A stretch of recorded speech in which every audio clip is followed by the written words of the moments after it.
This is Warriors Anonymous. Warriors Anonymous. Isaac's here. Daniel's here. I'm here as well. My name is Jared Cronin. Welcome to the show. Been a little while, actually, since we threw out a little podcast offering your way. So thanks for hanging in there. Nothing like a little midweek game to just kind of mess up the flow, as well as maybe a few technical issues as well from our side. But that's all good. Good to be back. Plenty of things going on since we last caught up. So let's bring in the boys. Monitor is away this week, possibly for a couple of weeks. Just got HIA. That's it. 11-day stand down. That's it. Grade 1, unfortunately, son. But we do have Isaac Sauce. Hey, bro, how are you? Hi. How you going? Sort of sums up the mood a little bit. Yeah. What is it? What's the word of the day? Meh. Monday. Meh. That Warriors game. Yeah, and that's entirely accurate too. Daniel Whatakura, you did the preload before the Meh game. Meh. How did the preload go? I tried to join you guys, but obviously I was in a bit of a meh spot for the phone coverage. So Yeah, couldn't get you. It was all good, eh? Got some new tickers, eh? So that was pretty good. So it seemed to work. Zano, the Warrior Hollet was on, so there's a good yarn. Obviously a bunch of comments coming through as well, we chucked up. I think there was a little bit of commentary like, can you throw some more of the comments up and answer some of the questions? But didn't seem to be too many questions, more statements. Just the definition question versus throwing out a statement. But there's a bit of an engagement. And and true to form, there was some late team change as well. So really fucked up my slide with the Warriors team. Some technical issues. Damn. Knew that'd be the case, but it's all right. But it was good fun. So we'll do it again sometime. Might not be every week, but when the boys can get around and want to have a bit of a yarn before the game, just, as it says, the preload, then we'll preload it up. I love how you're pulling out the referee defense there as well. Technically that wasn't a question, so I'm not going to answer it. Hey, We'll get to that later. Remember, everybody, respect the referee. Respect the referee. Oh, bit of that going on as well. Before we even get into it, let's do some short balls because, well, as we have already mentioned, there's a bit of a buzzword going around on this episode. So we're going to describe the game against the Roosters as something meh. I'm going to start with you, Daniel. So we've all probably been there in a work setting context where you've got some kind of strategic review type session, meeting type thing, and everyone who's there doesn't really want to fucking do it. No one really wants to do it. Someone wants it to be done. You just got to sit through, sometimes it's 2 hours and just smile on your face, talk shit, and get the job done, not with any class or any substance, and just tick it off and just go, meh, 2 hours I will never get back. Yeah, especially if there's no food, man. If there's no food, you can save it as well. Like, oh, the worst would be over Teams or like Zoom. Actually, no, that's actually not bad because you can actually, like Isaac is, you can take your pants off and just sit there. Don't stand up, Saucy. So, I suppose it's better. The real show is behind the curtain. Oh, awesome, bro. Love that. Isaac, what is your? How would you describe the game against the Roosters as something meh? Something meh. Well, this is just from a personal standpoint. A meh thing is going to some sort of event, whether it's social or work related, that you just really don't want to be at, and you're just trying to sum up the energy, to be social and the small talks. So there's just that couldn't be more meh to me than a situation small like talk, that. eh? Yeah, just small talk, even though we're doing a podcast, which is almost all about small talk. But There's nothing worse, and especially when you're just not in the fucking mood, but you have no choice, and you've got to be there, and you've got to turn it on. Hey. That it couldn't be more meh for me than that. Turn on the red as well. I know you're good at turning it on too, bro. So that's all good. Oh, it's just so fake. Oh yes, oh, I remember that. Oh, Yeah, and then you nothing go like outside. a good client laugh. You're like, Oh, Steve. Oh. And then I'm just going to go for a cigarette. Hey! I love it. I'm going to describe the game against the Roosters as a modern movie remake, like a Space Jam. Or they remade Space Jam, and it's just like, meh. Yeah, and a lot of them, they did a sequel to Independence Day. Just don't like. So not a complete train wreck, but just kind of. Well, What's yeah, the point? I mean, you can sit there for a good 2 hours and not recall anything that went on. Yeah, not like the Mortal Kombat movie from about 20 years ago, which was, and fans of the game love the game. That movie was such a piece of shit. Mm-hmm. That would actually be I keep referring to the Sharks game we played, last year. That would be not a meh. That's an absolute train wreck. So, just going to get that definition. Yeah, nice. Also, a lot of movies with Dennis Quaid as the lead tend to be meh. Like, yeah, a lot of them.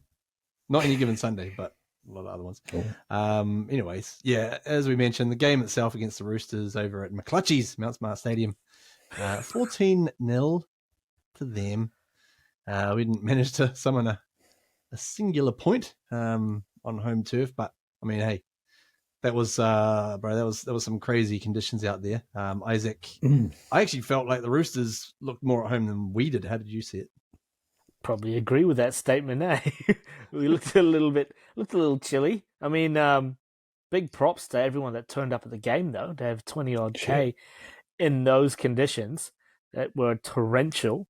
Actually, a little bit surprised that we didn't play better to those conditions, because we think that the Warriors team would be historically used to those conditions. But hey, a lot of factors going into it, basically. That's not a full strength Warriors team. That's almost a full strength Roosters team. They played better. We couldn't convert, but we'll get into that. But yeah, weather conditions, I think there's more of that bad stuff to come as well. So stay strong, Auckland. Oh, wow. Okay. Yeah. Oh, that's not great. Daniel, I guess it's tough backing up 5 days after the previous game. I know that the Roosters were in the same boat as we were, albeit that they played the earlier game and they're at home, so they still probably had a few hours, if not a day, advantage on us, in terms of getting ready for it. Also, got to just quick shout out to the NRL as well, because the Warriors played, the Roosters played, and the Dragons played all yesterday afternoon. And it was the Storm who actually got a bye. So that was nice of them to just give them a nice little rest. I thought that was very nice of them. Can I just add to that? And really classy. Ryan Pappenhausen was on the Matty John show, the Late Show on Sunday, and actually made that reference. Like, yeah, pretty big for the Warrior boys to play late on Tuesday and fly back to play at Mount Smart, and recognition around how much travel they do as well. And I thought that's he's a classy guy. He's a great player, and he's obviously out with a long-term injury as well. But nice to see some recognition that our boys do. Well, we do 30 times more travel than those fucking Broncos, but hey. Plus, he's got some great Bon Jovi hair going on. Oh yeah, yeah. I'm a big fan of the Pep. Is he in news when he's come back? Nah, he's still not sure, but it was a shattering of the kneecap, eh? Yeah. Oh. So that is like not even. I don't think there's like one every 10 years of an injury in the NRL, right? It's real unusual. So yeah, long time. But he's seems to be reasonably upbeat, and he must be mobile now, I think. So, yeah, maybe the end of the season, maybe next. I was really worried about him when the injury happened, just because a few years ago my brother-in-law did the same thing. He shattered his kneecap in about 10 pieces, something like that. Holy shit! How did So he do they that? had to do a few operations like wiring the shit together, and like even now, he said he still can't sort of he's in a little bit of discomfort when he walks and that. And that's just walking, like so. So I was really worried when it happened to the Pap. I was like, oh man, that could be potentially altering. But a bit of general news around the place. Daniel, we heard a few whispers today about Mitch Barnett and the severity of his neck injury. Yeah. So, I mean, there were some reports going on around, and I think I picked up on Saturday that I heard that he still had to visit the specialist. So, still boxes to tick, I think is the term been thrown around. Still not quite signed off. Still getting some discomfort, I think, from the neck injury. So, just to remind everyone, I think it was round 3, Cowboys game, and accidental crusher. And then this morning it was confirmed by Justin Morgan that, a few boxes to tick and still wasn't going to be available, because there was talk about him being available around 10, potentially around 11. And then there's just, some news come out. Our man, Warriors Anonymous supporter and great caller, great game day caller, Sammy Hewitt, has mentioned that the term long-term serious and then the term medically retired has been sort of banded around as well. So there's a lot swirling around in regards to Mitch Barnett. So that's huge news if he goes down.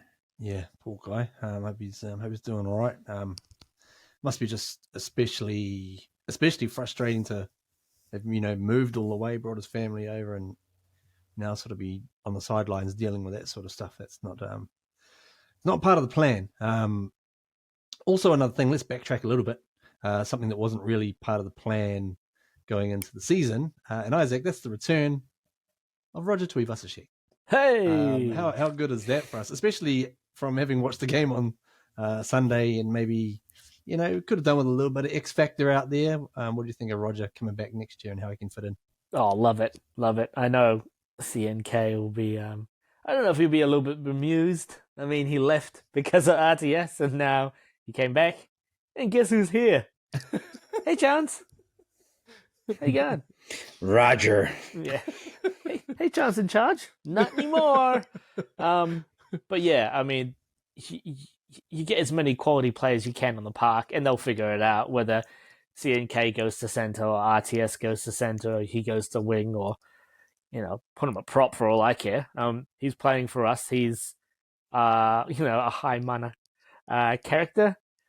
People love him. He puts bums on seats. He's a great player. Players love him. Coaches love him. Everyone loves him. So I love having him back. So yeah, let the controversy begin at the start of next season when we're trying to figure out where to play him. Especially with the season and the season's panning out, and just the injury toll across the board in all teams. It just goes to show, like, you need versatility, quality players. You need versatility in game as well, not just versatility in your 30, but any situation, you'll lose a player. You need to have contingent backup as well, which I think will be a really big focus moving forward around the ability for players to play more than one or two positions, and they'll become extra valuable moving forward. Now, I guess we can't really properly review the Roosters game in isolation. We do need to actually pay a little bit of attention to the previous game, which was only 5 days beforehand against the Melbourne Storm, who got a bye. I'm not bitter about that. That's just a fact. Daniel, from that Storm game, so much, grit and resilience from our boys, and a horror run of injuries. Sum that game up while not tearing into the referee. Try your best there, Dan. Well, no, to be fair, I won't, because it's one of those games where we've lost 3 games. Well, now we've lost 4 games this season, so before we've lost to the Roosters, but you could probably count in the same category. So we've lost 3 games prior to that, including the Storm. We're midway through the game. Even early on, we've just lost players. So we've, and look, that you can lose players in a game, but the impact of that meant that I think all 3 of those games. So the first loss to the Cowboys, not the loss to the Cowboys, the loss to the Knights, and the loss to the Roosters, the first game. If we would have had at least 2, if not 3 players available on the bench, probably 2, we could have been in there. We could have won those games as well. So just indication that we lost to the Storm. That is the fact that we were down troops, and we take a lot of heart out of that game. The way we played the first 35 minutes, we were just, close to peak. Well, not peak, but really close to having our best side out there. Man, we were on fire. We looked nice, eh? We looked great. Yeah. We looked great. So a lot of positives to take out of it. The injuries killed us. And the way we set up the game, we just didn't have... We've been setting up the game to have fresh legs at the back end of the game to come home strong, and we just didn't have that available. So we just couldn't kick on. And the fact that, the Storm only got us by 8s, and, and that last try they were gas in the middle, right? And just being sort of conceding set after set. So, yeah, I mean, it was a fantastic effort, regardless of the actual result. That's right. And a dodgy little try in there just for good measure. The old Remus Smith just twinging the old fingertip. Oh, I wasn't allowed to say anything about that. Oh, yeah. So The old Cosby fingers, just... Spirit fingers. Yeah. You can't get definitive evidence if you're just like, woo. Now, Isaac, I guess a good thing about the game against the Roosters, I'm tempting fate here, but it seemed like we came out of it without any more injuries. Some would say you can't have injuries from a game if all your players are injured already from the Storm game. But that's at least another positive to take from our loss to the Chooks. Yeah. I mean, I think, rewind it back to that Melbourne game. Yeah, losing all those players out on their feet, valiant effort in that game, but that had a knock-on effect to the Roosters game. I think there just wasn't any spark. There wasn't any pizzazz, I guess. Just energy levels seemed down. I mean, they managed their way through that game, and they got themselves into good positions, but they just didn't seem to have that extra push to get over the line. And I think probably a big part of that was that Melbourne game. It just would have sucked a lot of energy out of them. And, the late night, the quick turnaround, the travel, it all adds up. Not that I'm trying to make excuses for the Warriors, because they did look meh on Sunday, but there's probably pretty good reasons to that. And I think with the injuries as well, especially with Tohu, he's such a key component of our attack. I think we talked about it at the start of the season. He's going to play the Isaiah Yeo role. And if you consider, if Isaiah Yeo was to drop out of that Penrith team, they all of a sudden don't look anywhere near as good as they have in the past, or considering they got beat by the Tigers. I think this season, Isaiah Yeo has been playing the Tohu Harris role. That's how well he's been playing. Oh, he was I think he was the benchmark in the previous seasons. But yeah, Tohu, so much revolves around him. All the talk on, SJ being the playmaker. I really think that, Tohu's the real playmaker of that Warriors team, and SJ steers it around. For the first half, particularly against the Roosters, we seemed like we actually created quite a few opportunities and applied a decent amount of pressure. Maybe with the style of game it was, with those conditions, Daniel, it was pretty tough out there. We just, there was a couple of, fingertip sort of misses here and there. A couple of opportunities that really cost us. I mean, those were the chances that we needed to take advantage of. Yeah, we didn't get a lot of opportunity, right? And I think a lot of clean opportunities. So the week before, we had clean opportunities. Dallin crossed the line untouched, right? They just picked the players apart and he strolls over in the corner. But I think it's the same before that, the chat was around the fact that we just couldn't throw any shape at them. So that's again probably down to an energy and maybe a bit of an energy thing as well. There wasn't enough going on to kind of hold up the defenders. So when they had little half breaks into the gaps, the defenders were on them and you're kind of holding ball in contact. That's always a bit tough, and the conditions as well. So you kind of had to be perfect to take those opportunities, and we probably had 4 clear try scoring opportunities, and you didn't execute any of them.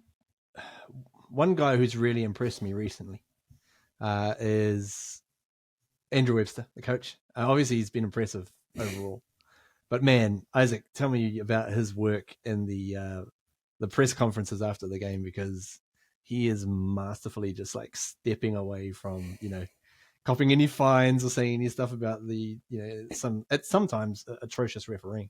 Move into politics, would be the next logical step in his career path. Look, I think he's smart enough to know that him saying what's probably really on his mind is not going to do the team any favors. He can leave that to the rest of the supporters and commentators about what we think is going on out there. But he just knows that's not what's best for the team. And he can probably see that there's more important things to look at with how the team's playing, and doesn't want to distract the team by concentrating on something that they have no control of. So, I think it's great the way he can just manage those situations, because let's just say it was Ricky Stewart in that box seat, or maybe even Nathan Brown of last year, where he just looked like a shattered man. He's doing a bang up job. Do you think he's gonna? He's waiting. There's going to be the straw that breaks the camel's back. There's going to be an absolutely blatant call, really, really, really bad. And I just think he's just picking his time. Like, don't blow up deluxe on some of the, we call them 50-50s, 60-40s, 80-20s, 95-5s, 95-5s, 99.9. But maybe he's just going to blow up deluxe on a goodie. I live to see the day when he blows up just straight nuclear bomb. That's funny compared to old mate Toddy Payton, when he first went to the Cowboys. He busted out the lesser teams don't get the shit calls. I'm going to say it right up front. Yeah. And it became a bit of a narrative, Like, I don't know if he got fined. He must have got fined for that. Sure. But he just went out like, maybe they lost a game or two and he kind of went out there. But I thought he went out quite strong with that statement, It's like, ooh. Which is obviously great because, we are in that category of being the lesser known team or the lesser favoured team. Yeah, the other guys. Great movie. I really like the fact that in the Melbourne game, he had a really subtly brutal kind of call where he just said, oh, look, we were in the game. And, if we had just managed to get a call or a bounce of the ball here or there, we could have been right in it, And I was like, oh, you are really, really clever. And he's got the art of the subtle kind of dig without doing it directly. He's just like, yeah, I'm too good for you guys to take the fine here. I'm just going to just quietly mention it. And yesterday as well, when they quizzed him directly about the shoulder charge, they said, was it a shoulder charge? And he goes, I don't know. I was like, bro, he just said exactly what he needed to say without copying the fine. Cost of living, bro, you need to take every cent you can get. So back him on that. Boys, let's go to you, Isaac, first. Was it a shoulder charge? Yes. Yes. Daniel, was it a shoulder charge every day of the week? Yeah, every day of the week. But I heard a good thing about this today. They've kind of focused on hip drops, and mainly the hip drop. Like, anything that looks like a hip drop is going to get 10 in the bin, or is going to be penalised. And they've forgotten about the tackle they got rid of 10 years ago or 8 years ago. That was used to be a massive part of the game, and so it's kind of like it's dropped off off the infringement book, and people just starting to shoulder check. Because I've seen a couple actually in recent weeks, so they're just from play on. Obviously, we had 2 against us. We had Nelson just third man to a tackle, just come straight bowling in, no arm wrap, no even attempt to wrap as well. So sometimes you see them, they come with shoulder, but at least arm comes through at the end. But two bowlers is all shoulder, mate. And there was also what was I going to say? Oh no, it's just completely left my head now. A riffy call? It would have been. Well, there's a couple. I'll let you know of a couple. So I refresh my memory. I was blowing up deluxe around the 40-20 because I went, that's out. That's out in the fall. They didn't touch it. And I was like, no, there's no way he's got that. And then no one looked at it. They didn't even look at it as well. And then I was like, and I was sitting with father-in-law Ed, and he was like, oh, they must have cleared it. It must be fine. And then I saw the image today, and I was like, I fucking knew that didn't hit the field of play. I knew that was out straight away. It looked out from the get-go. Yeah, I know. It's like that's going back, and then they don't check any other angle, and the touch judge is miles away. I mean, in the pouring rain, he may have made a mistake. Well, let's just say he did make a mistake because it wasn't a 40-20. But the fact that there was no, let's just take a second here to double check this. Don't they review that kind of stuff? Don't review that? Like, isn't the bunker, I mean, especially a play like that, don't they just review where did he kick from? Oh, we'll check that. We get ready, because they always do that, don't they? Did he kick from behind the line? Yeah. So, let's just play it forward to see if he actually fucking got it. Well, the bunker could have reviewed a lot of things that game, but they didn't. And even when they did, they let it go. The old Teddy knock on as well, though. Oh. Well, protected species. Like, Teddy always gets calls against us. Was it last year or year before? He was holding down the tackle on a breakaway, down the tackle. Yeah. It is 10 in the bin every day of the week. Yes. Yeah. Yep. 8 days a week. That's 10 in the bin. 8 days a week. Yeah. Is that? I actually stumbled across just doing a bit of Google searching this afternoon. I stumbled across a news headline from the Herald. And it said the Warriors refused to blame the referee for their loss against the Roosters on Sunday. And what made me laugh was the fact that was from April 2022. The exact same shit just happened again. So yeah, I had to laugh at that. I was like, oh wow, okay, yep, that's something. Anyways.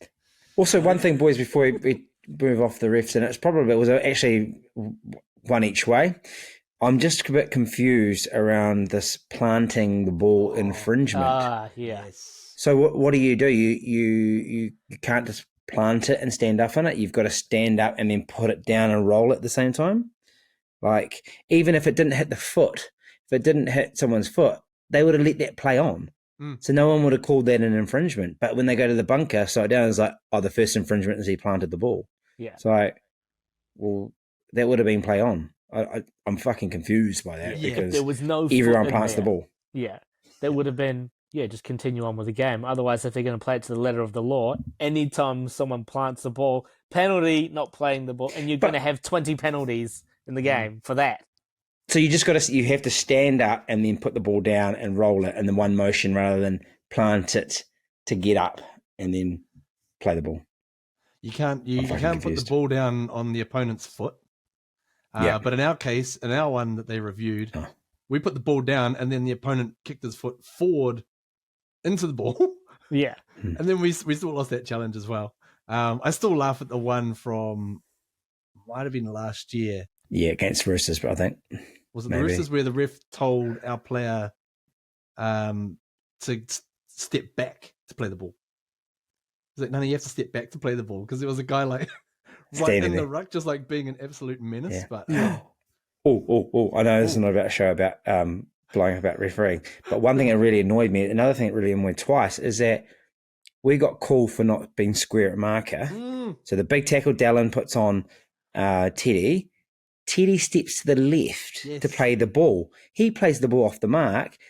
Dylan's there to run round, and obviously he's not as square as he was before Teddy's played the ball, and we get penalised for not being square. It's like, well, Teddy's moved.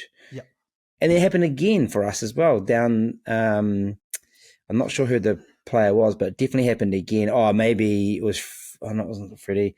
It was Jackson Ford. Sorry, Miss Jackson Ford. Yeah. He got pinged for the same thing. Hot attack. But it's like, he was square. Yeah. You moved over to the side. Yeah. Why do you get to move away from the mark? Yeah, the penalty's going the wrong way, right? I mean, come on. Off the mark. You played the ball off the mark. Yeah. Yeah. And I was like, we should do it all the time. Okay, I got tackled there. You're standing there. I'm going to play it over here. Yeah.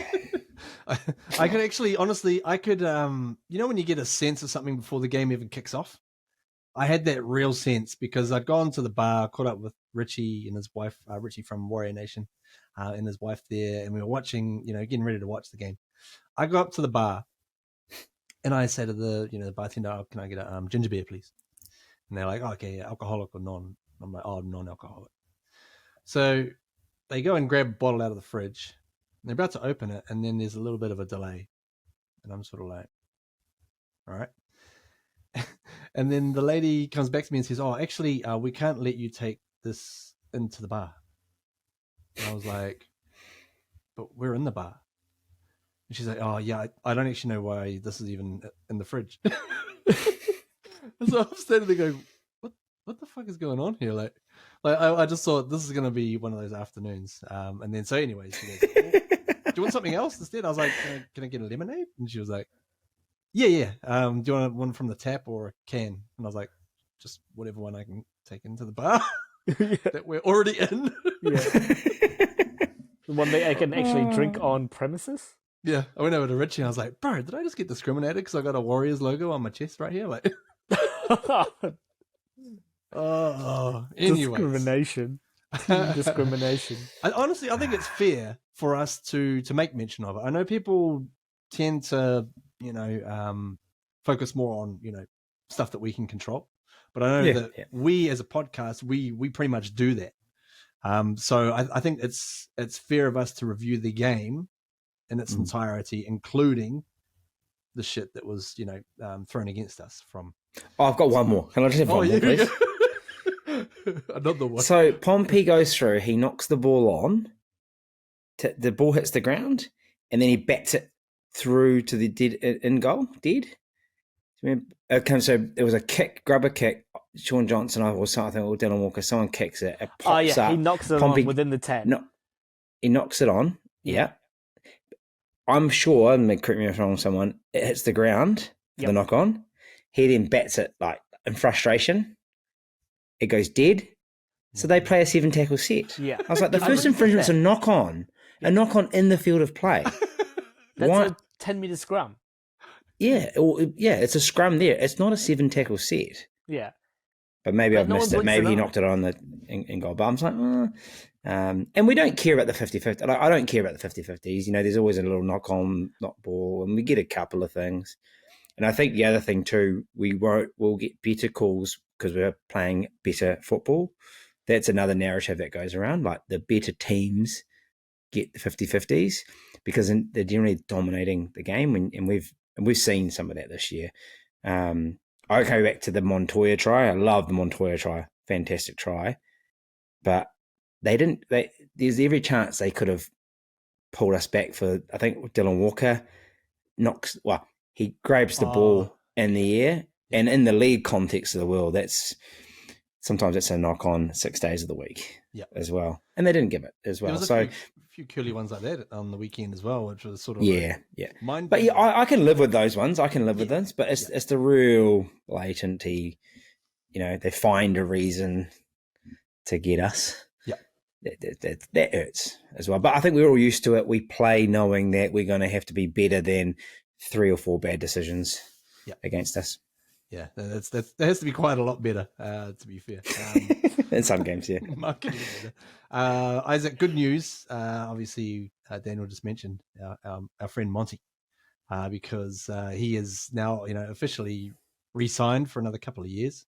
He was a guy I was worried about with the signing of Roger, because I thought, where the hell does Monty fit in this whole, grand scheme of things? But now he's re-signed for a couple of years. He's been going great guns for us. How happy are you to have the cello keep playing in our symphony? The cello. I think he's just a fan favorite. I mean, no, he's not just a fan favorite, but he's a definite fan favorite. I think he just fits this Warriors team in the way they play. The players around him love him. They love the work that he does. They love the way that he plays. Um, can take that center or wing position without any sort of drop in talent and potential. So yeah, he's just a great player to have in the club. Just really well, when he first came to the club, he had a couple of scratchy games, but he sort of built his way up, kind of like Wade Egan did. You remember how much we used to bag Wade Egan when he first came to the club? Mate, we were harsh. Me in particular, running on the treadmill. But Montoya's the same. He's built up a reputation, and now he's one of those players that you just wouldn't never want to see leave the club almost. So happy to have him back, even though there's almost an embarrassment of riches. Well, I don't want to say riches, but depth maybe in that center position with Braden Williami coming back as well soon. Hopefully, the old man calves striking again. Feel that pain. I guess, but with the fact that one thing that about the Roger signing that's made me feel a lot more at ease. Great band. At ease is that Webby has managed to bring in guys like Dylan Walker at the start of the year. We weren't exactly sure how we were going to use him and how we were going to use Jazz, but he has found a way to utilize both of them. So to be able to bring in Roger and, hold on to Chance and obviously Monty and all the other guys, like that gives me hope that he can, work things really well when Roger does come next year as well. Oh yeah, mate. They're going to play a style where you could already see it. We had a smaller forward pack this week, but our outside backs, especially later in the game, they get our go forward going, and we all know how amazing Roger is at those tight, hard, tough carries. I felt for him back in the day when he was running 200, 250 meters. We were getting punished 40 something, 6, and no one would make 100, and he'd be doing 250, and he'd carry once a set. So you just got that horsepower capability in the team. They talk about the Joey Manu role, and he could play that as well. So yeah, it's just going to be as you say, Webby's got a way of making it work, and he'll make it work so they don't get in each other's way as well. But it's just good to have the tools there, and he's just going to be a massive, massive, massive, pickup. Given how things are going with needing to have to use we're 28 players at the moment. You need to use the whole squad. Yeah. Defensively, Isaac, we were pretty good. All things considered, funny conditions, sure, but against a pretty potent sort of attacking team, we did a pretty decent job, which gives us a bit of hope. Yeah, I mean, it's been I think it's the theme of the season so far is the defense. We haven't had a fucking blowout this year, have we? We've always been in and amongst the games, and against these high-powered teams, we're not letting them put on big scores. So, we're not playing like cellar dwellers when it comes to defense. So, yeah, I think we're just pretty well organized. Everyone's pretty much knows their role when it comes to defense. Some of their tries were a bit lucky, like that Dompanor one. Not lucky, but that was just almost against the sort of run of play. They had their heads down after that whole shoulder charge thing. Brandon Smith crabs across the line and puts in a kick. It was a great kick. But, great chase too. When it's just a sort of general play, we're not breaking down. And if we do, we manage to scamper and sort of reset ourselves on defense. So, the only thing with the defense, positive. The only thing with the defense this week, though, and I think it was pretty sound, right? You think about a pretty high-powered Roosters team, eh? The only thing which obviously, I guess, counted against us is we just lacked line speed. Like we've had, without the Jazz, without Dylan Walker when they come into that role, Plus being gassed from the previous week, though. I mean, yeah, and also game wears on. gassed and different troops in there as well. You know, the Bunties and the Ali's having to play bigger minutes as well. Even Curran having to play 80, close to 80. I think he played well. He got subbed off in the last 10, I think. Yeah, our line speed wasn't as aggressive. And then they are just big. They were massive, eh? Like you think about how big they were physical. So I think they're just like, it's kind of like a 10% less in line speed, 10% more for physicality they brought as well. And they were just able to blow through. We had more ball in the end. And so the stats probably looked like, was more even like that. But I think you look at the post-contact meters, they had less ball, but they had like 150 more post-contact meters because it was, I wouldn't say boys versus men, but there was just times where we were just, we were struggling to keep the big boys from rolling down, and they get on their front pretty easy. Where in reverse, they were wrestling hard, and there was some times it was like, get your fucking hands off the ball. Guys are having to when a guy stands up trying to play the ball and they're just constantly trying to get rid of an arm, it's like, surely that's a 6 again. Like, you got to get these arms out of here. But they managed that, or they just right to the line. They were all over us. Our guest from episode 1 this year, Freddie Lussick, I saw a nice post on one of the other Warriors pages where he'd given away his boots to one of the Warriors fans after the Melbourne game. And I got on and put on a bit of a snide remark saying, he must have realised he didn't need them for the Roosters game. So did we err by not using him at all? I heard some chat this morning from Morgan saying they just thought Egan was going well. He looked fine out there. And obviously he's their premium hooker. He's their number one. And without Tohu in the middle, you just needed that ball playing creativity as well. So I think everyone probably knows that Freddie was a backup emergency cover because we know Wade has had so many head knocks of late. So it only takes a little bit of a tap for him to potentially be dazed again. So yeah, that was the kind of mail that actually Wade was fine, and I don't think Freddie's been playing well, awesome. But I don't think he would have necessarily changed the game in any way but with it taking Egan off. But that being said, I'll throw this to you, Isaac, because Bodo won't be able to answer this one. It's a bit of a conflict of interest because it involves his man crush. Bailey Sirenen. Could we have not used him as the insurance policy if we were going to approach things like that and have a bit more kettle, a bit more heavy kettle perhaps on the bench? Haven't we had done that in the past? I mean, he has been playing that position at times during the season and looked fine. I mean, they probably could have played it that way. We probably could have used one more big bopper on the bench.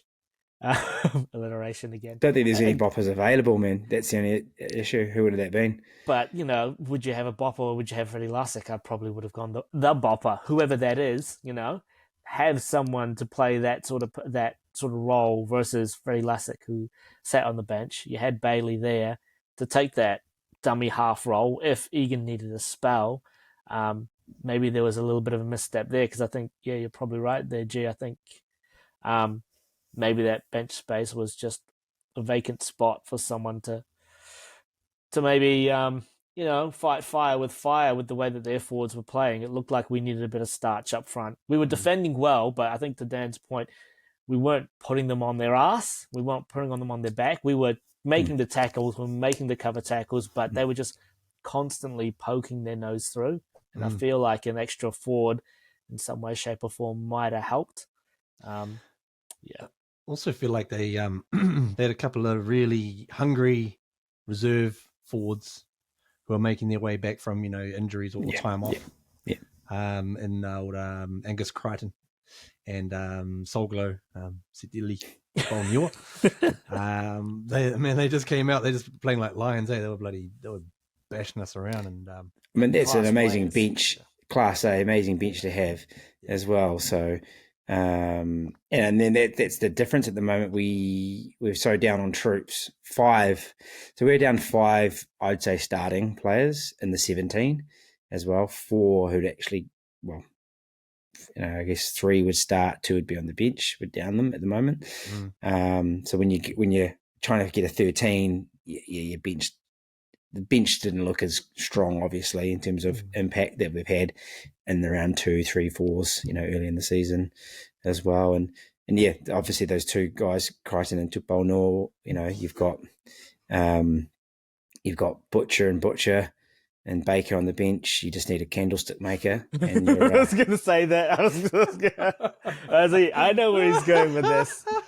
Oh man, I wish I had the old drum roll ready for that one. That was good. But the old Butcher brothers, they're handy, but very quickly, and after a couple of weeks, they'll be moved to the bench. Yeah, That's quality on the bench right there, and no JWH either. He didn't play. Yes, which was really good at the start, to kind of, you throw out those percentages because their win percentage ratio is way down, without Jared. Oh, okay. Oh, it's been going around for years, I think he runs around at like a 77% win ratio every time he's in the team. When he's not in the team, they're in the sort of 45s as well. So you actually have obviously a better chance of beating them without Jared. That's nearly as impressive as our king of the fortress, Chance Nickel Klukstad. 100% winning record at Mount Smart. John's in charge. I thought Sefakula looked pretty good too off the bench. Good to see him get a run, and looks like got something to him, Yeah, he's good in defense. Very good. Massive shout out to Aladdin for Noah. Oh, yeah, the genie. The genie in a bottle. He That's a big ass. He was solid. Paid 13, moved to lock, which I think, don't get too confused, punters. We've seen Bunty play lock as well. It's just another middle forward, but I guess, and I don't think he was there to ball play at all. It was just maybe there's a slight difference. I'm not technical enough to know if there's a slight difference from how they line up defensively. But mate, he played 70 minutes. Awesome. He was a beast. Awesome, man. And you're right too, that number 8, number 10, and number 13 has got that sort of blurred lines in terms of their roles. I wanna. Now, the game that we did win on the weekend was the New South Wales Cup game against the Roosters. Hey. Top of the table, our boys. Doing really well. 34-22 win over the Roosters. Also really cool was that Tanner Stalvers-Smith, who was the SG Ball, the under-19s captain, made his debut off the bench. So it was cool to see him get a run out there and, doing really well. So he's also a Warriors Anonymous member. So, really awesome for him to go out there and, boy. go up to the next level, because that's a